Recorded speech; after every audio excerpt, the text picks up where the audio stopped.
यानी जो आज की करंट अफेयर्स है, यानी 21 अप्रैल के जो है 21 मई की जो जितनी भी करंट अफेयर्स है बड़ी महत्वपूर्ण है। जितने भी मेरे सारे क्वेश्चन जो हैं टोटल जो अगर बात करें तो आज के जो क्वेश्चन है एक भी जीके क्वेश्चन नहीं पड़ा होगा। इसमें से मोस्टली जो क्वेश्चन होगा वो आपका करंट अफेयर्स का होगा, क्योंकि मेरे पास इतनी ज़्यादा कलेक्शन हो गया था करंट का जो कि मैं जीके को इंक्लूड नहीं कर पाया। ठीक है, तो नेक्स्ट टाइम पे जीके भी होगा इंक्लूड इसमें। आइए चर्चा करते हैं इसमें। और मैं आपको एक बात और कर देता हूँ, जितने भी मैं करंट अफेयर्स बना रहा हूँ बड़े इंपॉर्टेंट करंट अफेयर्स होते हैं, उनको आप बहुत अच्छे से पढ़िए और देखिए। अगर एक बार दो बार नहीं हो रहा तो बार बार वीडियो देखिए। और मैं आपसे ये भी कहना चाह रहा हूँ, जो भी आपको अगर हो सके तो लिखने का प्रयास करिए। जो क्योंकि क्या होता है कि अगर हम लिखने का प्रयास करते हैं तो मोस्टली जो क्वेश्चन होते हैं वो क्या होते हैं कि हमारे समझ में आ जाता है, और हम जितनी बार बार लिखते हैं कोई भी चीज़ तो हमारे दिमाग में वो छप जाती है। ठीक है, तो कहते हैं एक बार अगर हम किसी चीज़ को पढ़ते हैं तो उसका लगभग 30% याद रहता है। ठीक है, अपने से यदि कोई दूसरा पढ़ा दे या हम वीडियो ऑडियो दोनों और पिक्चर के साथ करते हैं तो हमें वो कम से कम 80% तक याद रहता है। इसलिए ये जो प्लेटफॉर्म होता है सबसे बेस्ट प्लेटफॉर्म होता है, इसलिए आप लोग वीडियो देखिए। ठीक है, यदि मेरा ये पढ़ाया हुआ अच्छा लगे, आपको पसंद आए तो वीडियो को लाइक शेयर आप कर बिल्कुल ना भूलिए। आप लोग एक रिक्वेस्ट और है कि आप लोग अगर मेरे चैनल से जुड़े हुए हैं तो आप एक टारगेट देने बनाइए कि मुझे दिन में क्या क्या करना है, कितना कितना समय किस पर देना है। आप देखेंगे कि आपका जो टाइम होगा एकदम परफेक्ट होगा, कहीं डिस्टर्ब नहीं होगा, आप अपने एम की तरफ बिल्कुल पहुँचेंगे। एक लॉकडाउन लगा हुआ है, इसकी वजह से कुछ तो ढील दी गई है, लेकिन परफेक्ट रूप से हम किसी कोचिंग संस्था में जाकर के नहीं पढ़ सकते हैं। इसलिए इसका बेनिफिट आप ज़रूर उठाइए और एक शेड्यूल के साथ पढ़िए। चलिए आइए आज के महत्वपूर्ण करंट अफेयर्स की चर्चा कर लेते हैं। ठीक है, तो आज की महत्वपूर्ण की करंट अफेयर्स की चर्चा हम करते हैं। हाल ही में पहला क्वेश्चन है कि हाल ही में राष्ट्रीय उद्योग परिसंघ CII ने 2020 तक अपने कितने वर्ष पूरे कर लिए। इसकी ये क्वेश्चन है, CEI कितने वर्ष पूरे कर लिए, तो ये आपका है 125 वर्ष पूरे कर लिए हैं। ठीक है, क्या है 125 वर्ष इसने पूरे कर लिए हैं। अब कहेंगे आप CII क्या है, तो ये होता है कॉन्फेडरेशन ऑफ इंडिया इंडस्ट्री, ये आपका इसका फुल फॉर्म होता है। ठीक है, और इसकी जो स्थापना हुई थी 1895 में ईस्वी में हुई थी, और जो इसमें मेंबर हैं अभी तक वो 9000 मेंबर इसमें हो चुके हैं। तो अगर हम बात करें कि 2020 तक जो है इसके 125 वर्ष पूरे हो चुके हैं। ठीक है, इसके पूछा जाता है कि प्रेसिडेंट कौन है, महानिदेशक कौन है, इंद्रजीत बनर्जी। कभी कभी पूछ लेता है तो महानिदेशक कौन है, तो इंद्रजीत बनर्जी हैं। क्या है, इंद्रजीत बनर्जी। तो आपको इतना याद रखना पड़ेगा इसके बारे में। ठीक है, चलते हैं अगले क्वेश्चन में बच्चों, देखते हैं कि कैसे क्वेश्चन महत्वपूर्ण होने वाला है।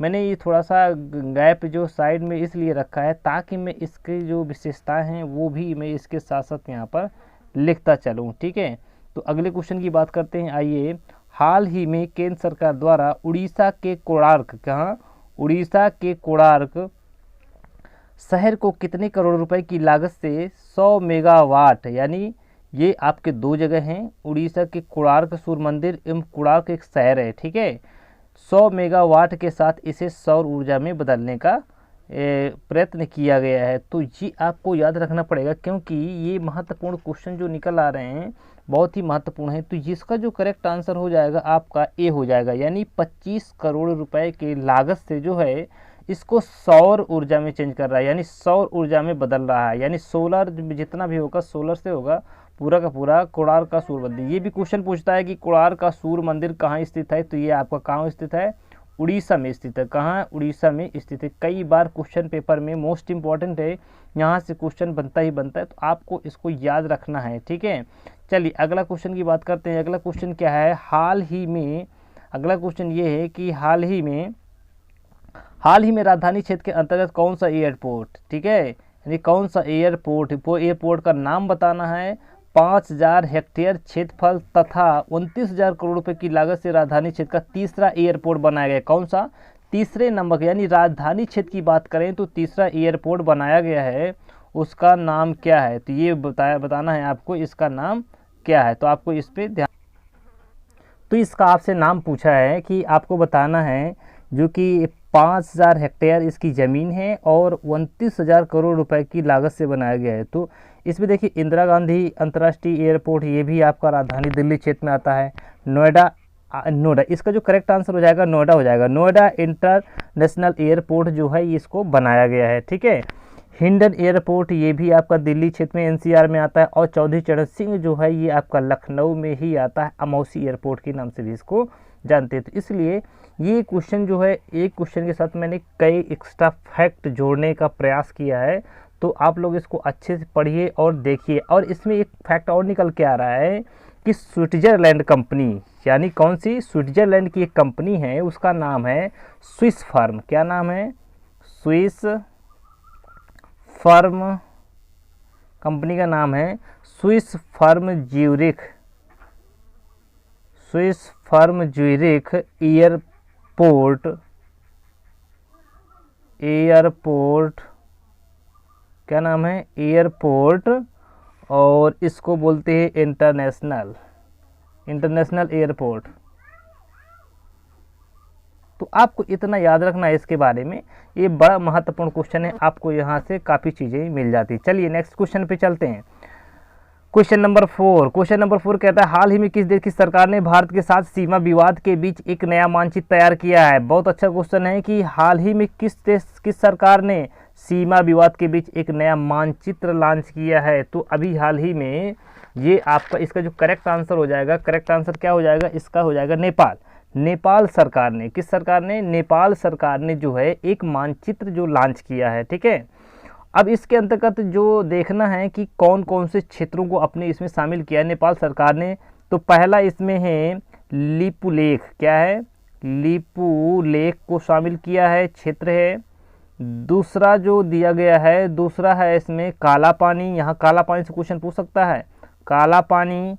और तीसरा है आपका लिम्पियाधुरा, ठीक है, लिम्पियाधुरा, यानी ये जो है लिम्पियाधुरा जो है, ये जो तीनों हैं क्षेत्र हमारे भारत देश में आ रहे थे, और उन्होंने इसको क्या बनाए हैं, अपने क्षेत्र में शामिल करने का जो मानचित्र उन्होंने तैयार किया है, अपने ही क्षेत्र में शामिल किया है।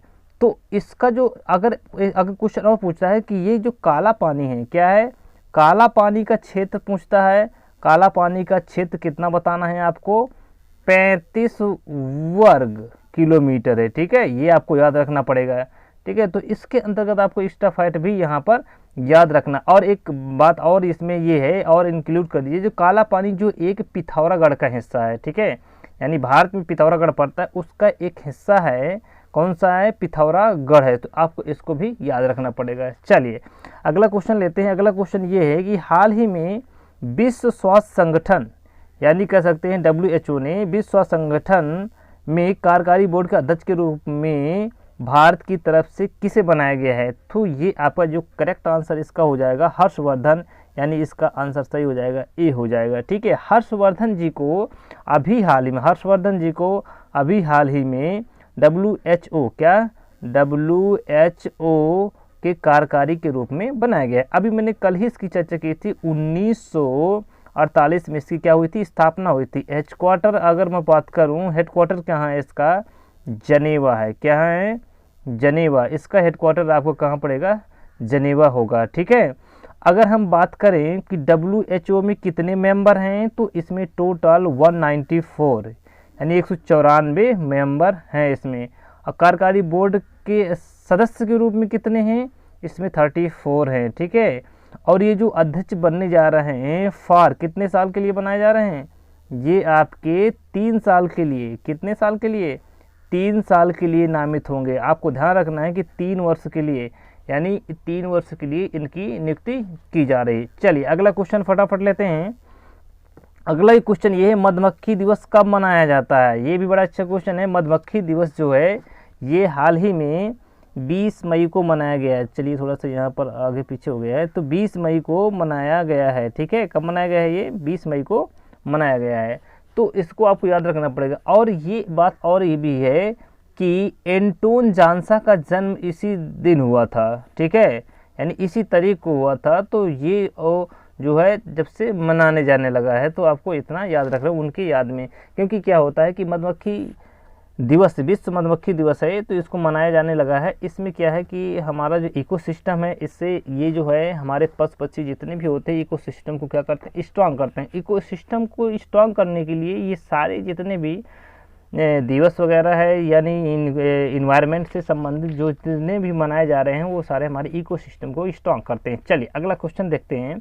अगला क्वेश्चन ये है कि नेक्स्ट क्वेश्चन देखते हैं, ये है कि किस देश ने उड़ीसा और पश्चिम बंगाल से गुजरने वाले चक्रवाती तूफान का नाम अम्फान रखा है। ठीक है, बड़ा अच्छा क्वेश्चन है। मैंने आपको बताया था कि अभी हाल ही में अम्फान नाम का तूफान उड़ीसा और पश्चिम बंगाल के तट पर जो है बहुत तेज़ी से आया हुआ है, लगभग 180 किलोमीटर की स्पीड से वो चल रहा है। ठीक है, तो वहाँ पर बहुत ज़्यादा तबाही मचा दिया है और सरकार इसके लिए बहुत कुछ प्रयास कर रही है। तो इसका जो करेक्ट आंसर है वो थाईलैंड है। ठीक है, थाईलैंड सरकार ने ही सबसे पहले, थाईलैंड गवर्नमेंट ने या थाईलैंड कंट्री ने सबसे पहले इसका नाम जो अम्फान रखा गया है। ठीक है, आपको इतना याद रखना पड़ेगा और ज़्यादा इसमें कुछ नहीं। चलिए अगला क्वेश्चन लेते हैं। नेक्स्ट क्वेश्चन ये है, नेक्स्ट क्वेश्चन ये कह रहा है कि हाल ही में क्या कह रहा है, नेक्स्ट क्वेश्चन ये कह रहा है कि हाल ही में राज्य तथा केंद्र शासित प्रदेश कोरोना वायरस से मुक्त घोषित हुए हैं। यानी भारत में अगर देखा जाए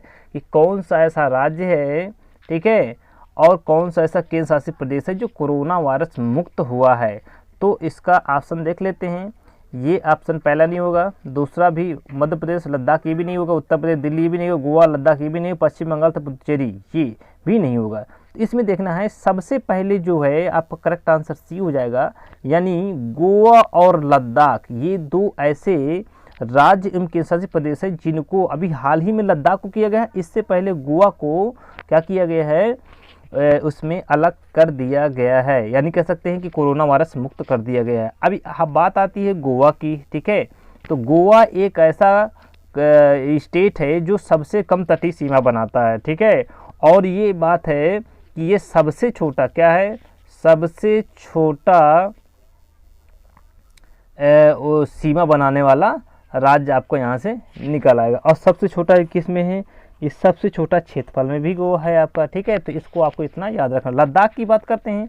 लद्दाख अभी हाल ही में नया एक क्या बना है, ये आपका यूटी केंद्र शासित प्रदेश बनाया गया है 29 नवंबर 2020 को। ठीक, सॉरी 2019 को ये दोनों बनाए गए हैं। कौन से बनाए गए हैं, जम्मू एंड कश्मीर और प्लस कौन, ये लद्दाख, इन दोनों को क्या बनाया गया है, यूटी में शामिल किया गया है। आपके याद रहे 147वीं जो सरदार वल्लभ भाई पटेल जी की जयंती हुई उसी दिन इसको लागू किया गया था। ठीक है, और इसके अंतर्गत देख लेते हैं, इसमें RK माथुर इसके क्या हैं, यानी लेफ्टिनेंट गवर्नर कह सकते हैं। उपराज्यपाल कौन है, उपराज्यपाल, यानी इसके जो उपराज्यपाल का नाम बताना है, उपराज्यपाल है इसमें कौन है, इसमें RK माथुर। ठीक है, RK माथुर जो है इसके क्या हैं, गवर्नर हैं, और उप गवर्नर है या उपराज्यपाल कह सकते हैं। और इसमें और याद रखना पड़ेगा आपको कि ये आपका लद्दाख है, ये जो बात करें कि चाइना के साथ सीमा साझा करता है। ठीक है, और यहाँ पर जो जम्मू कश्मीर के गवर्नर का क्या नाम है बताइए जल्दी से, इसके हैं गिरीश चंद्र मुर्मू, गिरीश चंद्र मुर्मू, ये इतना आपको याद रखना पड़ेगा। ठीक है, इस तरह से अगर हम एक्स्ट्रा फैक्ट लेकर के चलते हैं तो हमारे क्वेश्चन छूटने की कम ही संभावना होती है, और हम मैक्सिमम जो क्वेश्चन होते हैं परीक्षाओं में टिकल कर लेंगे और अच्छे से क्वेश्चन, चाहे जितना भी हाई लेवल का एग्जाम हो, एक भी क्वेश्चन छूट नहीं सकता है अगर मेरे करंट अफेयर्स से आप पढ़ लेते हैं। चलिए अगला क्वेश्चन फिर लेते हैं, इसी से संबंधित अगला क्वेश्चन है, हाल ही में नाबार्ड के नए अध्यक्ष के रूप में किसे बनाया गया है, हाल ही में नाबार्ड के नए अध्यक्ष के रूप में किसे बनाया गया है। ठीक है, नाबार्ड होता है, पहले देख लेते हैं। तो ये आपका इसका जो करेक्ट आंसर हो जाएगा, गोविंद राजुल चिटाला को बनाया गया है। पहला आंसर इसका करेक्ट हो जाएगा, NABARD,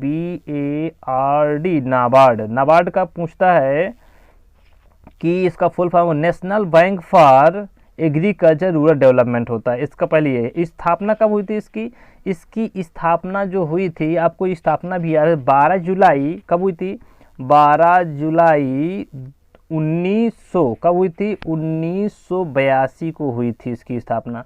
और किसकी सिफारिश पर हुई थी ये भी तो पूछता है। यानी सिफारिश जो हुई थी शिवरमन समिति, कौन सी? शिवरमन समिति, ठीक है, वो एक समिति बनाई गई थी, उसकी सिफारिश पर इसको रखा गया है, ठीक है। और नाबार्ड जो है ये आपको क्या करता है? एक ग्रामीण जो बैंक है उसको कंट्रोल करता है, यानी स्टैट्यूटरी बॉडी है ये, डायरेक्ट एसबीआई से आपका जो है आरबीआई से लिंक होता है, ठीक है। आरबीआई से ही इसको बैंक रेट वगैरह मिलता है और फिर इसके बाद ये जो है आपका बैंकों में प्रोवाइड करता है। चलिए इससे इतने क्वेश्चन याद रखना पड़ेगा, ठीक है। चलिए अगला क्वेश्चन लेते हैं। अगला क्वेश्चन ये है इसमें से पाकिस्तान की पत्रकार मनमीत कौर को किस देश के प्रतिष्ठित पुरस्कार के लिए नामित किया गया है? तो ये आपकी किस देश के प्रतिष्ठित पुरस्कार के लिए नामित किया गया है?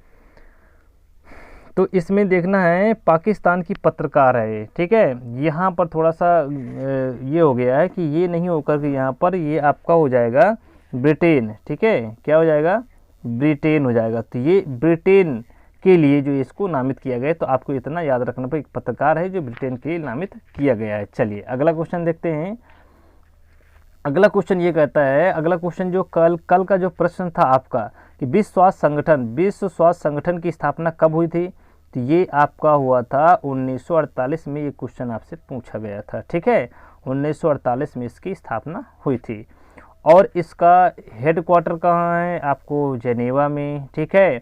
और मैंने क्या बताया था इससे संबंधित? तो काफ़ी चीज़ें मैंने एक्स्ट्रा फैक्ट इसके बारे में बताया था, आप लोगों को पूरा याद रखना है, ठीक है। ये 1982 में ये आपकी नाबार्ड की स्थापना हुई थी, ठीक है। नाबार्ड की स्थापना 1982 में हुई थी। चलिए 35 में देख लेते हैं, आरबीआई की स्थापना हुई थी, ठीक है। और जो आरबीआई की स्थापना हुई थी और ये आरबीआई का जो क्या हुआ था, ये राष्ट्रीयकरण हुआ था, नेशनलाइज कब हुआ था? तो इसका हुआ था 1949 में हुआ था। इतना आपको याद रखना पड़ेगा। और बात कर लेते हैं 1921 में किसकी स्थापना हुई थी? यानी कह सकते हैं कि 1921 में 3 बैंकों को मिला करके एक प्रेसिडेंट बैंक बनाया गया था। 3 बैंक बना करके बनाया गया था, तो इसको आपको याद रखना पड़ेगा, ठीक है। चलिए अगला क्वेश्चन आपके लिए मैंने दिया था, ये है आपका, मैंने पिछले क्वेश्चन से ही इसको रिलेट किया है, ठीक है। गरीबी एवं प्रवासी मजदूरों के लिए मनरेगा के लिए कितने करोड़ रुपए की राशि प्रदान, कितने हजार करोड़ रुपए की राशि? तो ये 40 नहीं, आप देखना है 40, 50, 60, 70, ये सारे ऑप्शन दिए हुए हैं। आप मुझे कमेंट के माध्यम से ज़रूर बताइए कि ये क्योंकि मेरा बताया हुआ क्वेश्चन है, आप बताइए कौन सा इसका करेक्ट आंसर होगा। चलिए ठीक है, तो इसके अंतर्गत हम अगर देखें आपसे कि ये पूरा का पूरा जितना भी मैं आपको लोगों को करंट लेके आया हूँ, ये बहुत ही महत्वपूर्ण हुआ है, ठीक है। इसके सारे क्वेश्चन आप कंप्लीट कर देंगे तो एक भी क्वेश्चन आपका गलत होने के चांस बिल्कुल भी नहीं होंगे, ठीक है। तो ये जो आपका मैंने पढ़ाया है और साथ में और जो हमारा ये जो आपका यूट्यूब चैनल है, तो ठीक है, तो इसको आप अगर पसंद आया हो, मेरी ये मेहनत जो आपको कारगर लगे या लगे कि कोई मेहनत कर रहा है, तो आप क्या करिए, इसको लाइक और शेयर कर दीजिए, ठीक है। सब अगर ये आपने सब्सक्राइब अभी तक नहीं किया है तो ये सब्सक्राइब कर लीजिए और इसके साथ बेल आइकन आप ज़रूर प्रेस करिए ताकि आपको समय समय पर नोटिफिकेशन भी मिलती रहे। चलिए इसी के साथ इसको समाप्त करते हैं। चलिए, थैंक यू, नमस्कार, thank you for watching this video. Okay.